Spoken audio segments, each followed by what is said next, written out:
Hello and welcome to Galattaplus. In this episode, we're going to be talking about R.Balki's Chup, which stars Sunny Deol, Dulquer, Salmaan and Shreyadhanwanthary. Now, the film begins in classic serial killer thriller fashion. On a rainy night, a gruesome murder is discovered. The victim is a film critic. There are knife slashes all over his body and on his head. As is later discovered, there's a star, as in a star rating, that is right across his forehead. So we have a novel signature, a man or a woman who targets film critics and carves star ratings on them. Sunny Deol plays Arvind, the cop on the case, and he cracks the script's cleverest aspect, the reason behind each of these bodies being mutilated the way they are. Now, this reason is delightfully perverse, and this alone would have made for a cracker of a cat and mouse thriller. But Balki, who co-wrote the screenplay with Rishi Virmani and former critic Raja Sen, has other ideas. He introduces a parallel track, the romance between Dulquer Salmaan's Danny and Shreyadhanwanthari's Nila or Neela, depending on a couple of instances in the film. Nila is Tamil for moon, Neela is the name of the heroine of Nayakan. Saranya Ponvanan, the heroine of Nayakan, plays this heroine's mother.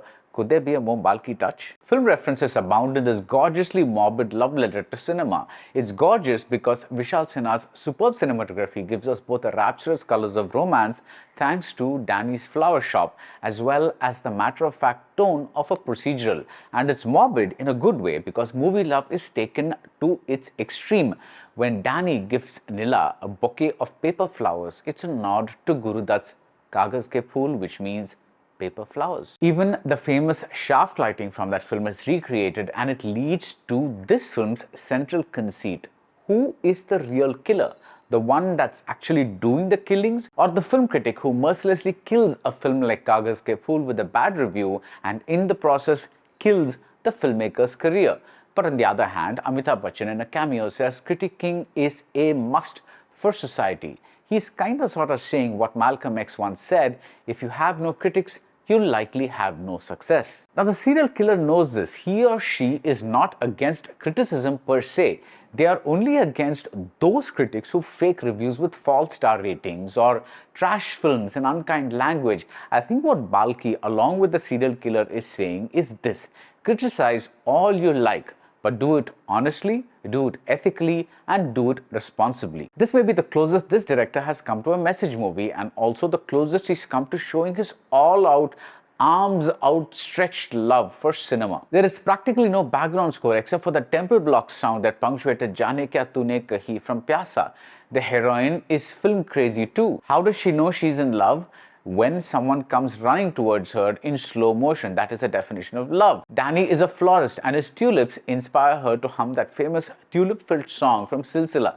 The film's most controversial statement is a poster in Nila's house that says Woody Allen is innocent, which could be extrapolated to the fact that art is separate from the artist. Dulquer is cast against type, and it works brilliantly. He's alternately melancholic, romantic, moody, awkward, weird, and all these emotions play off nicely against Shreya's girl next door charm. They seem mismatched in most ways, but their abundant love for cinema, which may be actually greater than their love for each other, brings them together. Against this pair, we have Sunny Deol. It's a great comeback, and he's super effective as a cop who's about as romantic as a pack of cards. The one big name in the cast that did not work for me, that was Poojabhatt, who plays a criminal psychologist who specializes in psychopaths. With Sunny's character doing most of the crime-solving work, this role seems redundant. By the time she makes an appearance, we already have almost all the information that we need. Maybe the character should have been worked into the screenplay earlier. Only in the last portions does the film falter. These are the explanation portions, something like the ending of Hitchcock's Psycho, and they seem rushed. Or put another way, perhaps these portions would not have seemed so rushed had we seen more of this side of the killer earlier. Now, the decision to separate the investigation and the romance is a very clever idea, but perhaps there's too much separation. A little more intertwining of these threads, a few more clues scattered earlier may have made the two-track narrative more one of a piece. Again, I'm not asking for that cat and mouse game, just a little more interplay between the cop and the killer. Anyway, I cannot say more. And the final stretch apart, Chup is an entertaining, engaging, and cautionary meta tale about how words matter and why criticism is not just about writing witty prose or awarding stars. It's a serious affair, as serious as cinema. You could say it's a matter of life and death. And that's it about Chup. If you like this video, do subscribe to Galattaplus and see you soon at the movies.